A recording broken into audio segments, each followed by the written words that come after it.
There's a story unfolding right now that I think deserves our attention. Not because we know exactly what it means, but because the people involved, the history behind them, and the timing raises some very important questions. And I want to be very clear right from the beginning. I'm not going to tell you what to think. I'm just going to present you with the information and what we know. And then I'm going to ask you to think about it for yourself and maybe look into it a little bit more, because that's what democracy requires. I hope you stick around.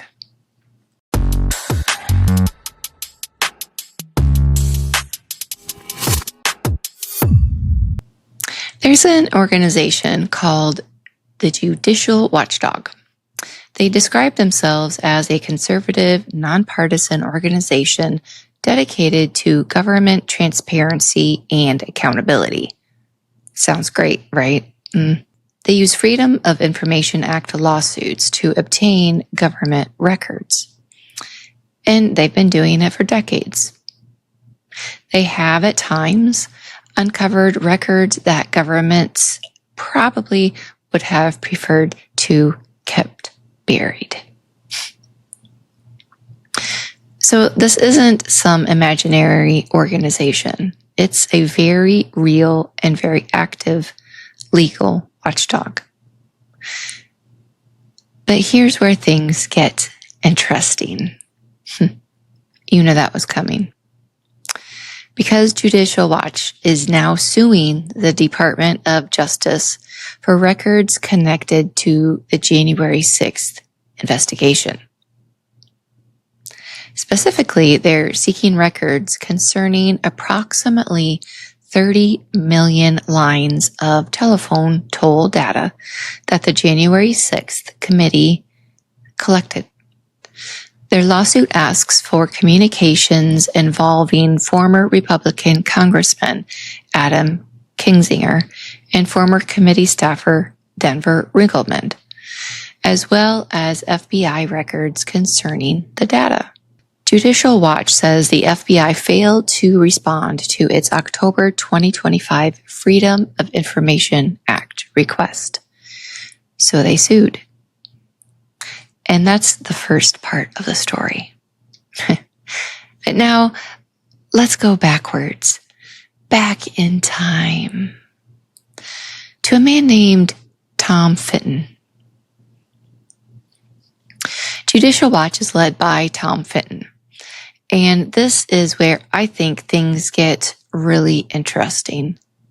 Because during the January 6th committee investigation, the committee obtained an email from Fitton that was sent before the 2020 election, October 31st, 2020, before anyone had voted, before anyone had won. Fitton drafted a statement for Donald Trump to use on election night. And the statement began, "We had an election today, and I won." The document argued that ballots counted by what Fitton called the election day deadline should determine the result, and portrayed counting ballots afterward as an attempt to overturn the election. But there was a problem. There was no general rule saying that all ballots had to be counted by midnight on election day. That's just ridiculous. Mail ballots are routinely processed and counted after election day under state law. That's the way it's always been. The January 6th committee included this Fitton document in its final report as evidence that the idea of Trump declaring victory before all votes were counted was being developed before Election Day. And it gets even more interesting. On Election Day, November 3rd, Fitton sent another email indicating that he had spoken with Trump about the draft. The White House aide later indicated that the statement was being redelivered to Trump.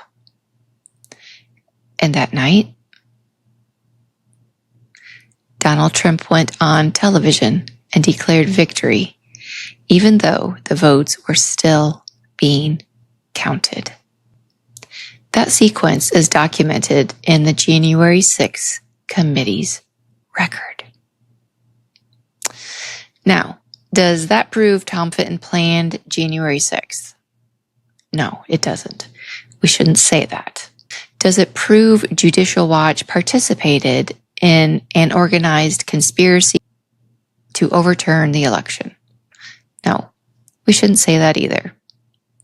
But it does establish something much more precise. The president of Judicial Watch was communicating with Trump's White House before the election about a strategy for declaring Trump the winner before the vote count was complete. That's a fact documented in congressional record.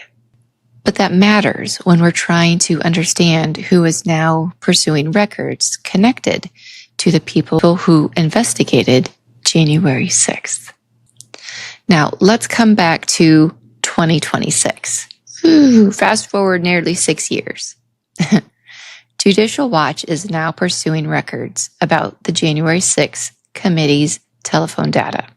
And their July 2026 lawsuit says that a December 2023 FBI interview summary indicates Kinzinger discussed the committee's telephone data with the FBI. According to Judicial Watch's description of that document, the committee had collected and linked a substantial amount of telephone data. The organization says the database contained approximately 30 million lines of data.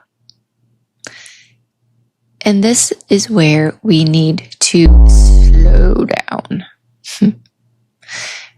Because Judicial Watch has made a very serious allegation that this data was somehow weaponized against Trump and his supporters. But that's Judicial Watch's characterization. It isn't something we should simply repeat as established fact. What we actually know is that the FBI possessed or had access to certain telephone toll information, and that the January 6th committee had collected telephone data as part of its investigation. It's investigating. The questions surrounding how that data was obtained, what legal authority was used, who had access to it, what was actually transferred, and how it was used, those are legitimate questions. And if government agencies mishandled Americans' private information, the public absolutely deserves answers. But there's another question we should ask too. Who is asking for the answers? Enter the new Attorney General, Todd Blanche. Because as of August 2026, the person running the Department of Justice is the man, Todd Blanche. And Todd Blanche isn't simply some career DOJ official who happened to rise through the ranks. Before joining the Trump administration, Blanche was Donald Trump's personal criminal defense attorney. It just sounds wrong, doesn't it? I don't know. He represented Trump in the New York criminal case. He later became Deputy Attorney General. And now, after a 50-49 Senate confirmation vote, he is the Attorney General of the United States of America. He was sworn into office yesterday. Yes, folks, it's true. August 10th, 2026. And I want to make something absolutely clear here. The existence of Todd Blanche as Attorney General does not prove that the Justice Department is coordinating with Judicial Watch. I want to be fair here. We have not established that. We shouldn't imply it, but it does make the independence of the Justice Department an important subject for public scrutiny. Because the DOJ is now being asked to deal with records involving one of the most politically explosive investigations in modern American history. While the person at the top of that department previously represented the president, who was the central subject of that investigation.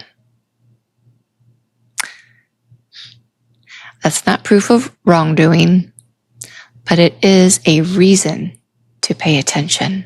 So what are we supposed to think? Well, here's where I think we need to resist two very tempting mistakes. The first mistake is Judicial Watch is conservative. Therefore, everything they say is false. That's intellectually lazy. We're not going to go there. If they uncover government misconduct, we should care. If they obtain records through FOIA, we should read the records. If the government violated the law, we should want to know, period. Number two mistake is the opposite. Judicial Watch uncovered it, therefore their interpretation must be true. That is just as dangerous. Because organizations have agendas. Political organizations have agendas. News agencies have agendas. Governments have agendas. And yes, we have to be willing to examine the agenda of the people bringing us the information. That's being responsible citizen. But this is why primary documents matter. Just don't read the headline. Just don't watch this clip. Just don't listen to me. Look at the documents. Read the lawsuit. Read the FBI records. Look at what Kinzinger actually said. Look at what Judicial Watch actually requested.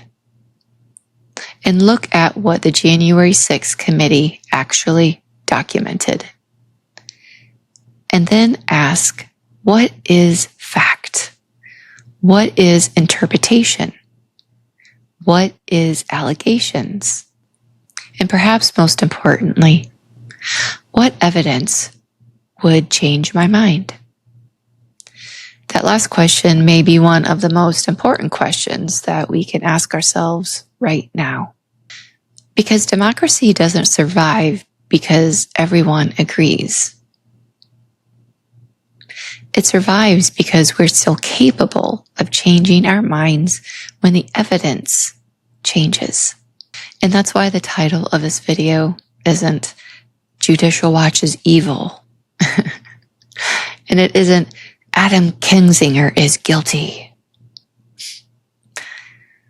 And especially it isn't Trump is guilty. Although I really want to say that, but no, it's not the point. The question is much simpler. Who is watching the watchdogs? Because governments need watchdogs. Absolutely. They have a purpose. But watchdogs need scrutiny too. And when the same political ecosystem keeps circling back through the courts, the Justice Department, congressional investigations, FOIA lawsuits, and the people who were involved in January 6th, we should be paying attention to that. And not with panic, not with blind loyalty, not with hatred, with evidence. Because that's what democracy looks like when we're actually doing it. Again, I'm not asking you to believe me. I'm asking you to look, investigate, dig deeper, and then think with your own mind. Question everything, especially the people who tell you not to, but hate no one.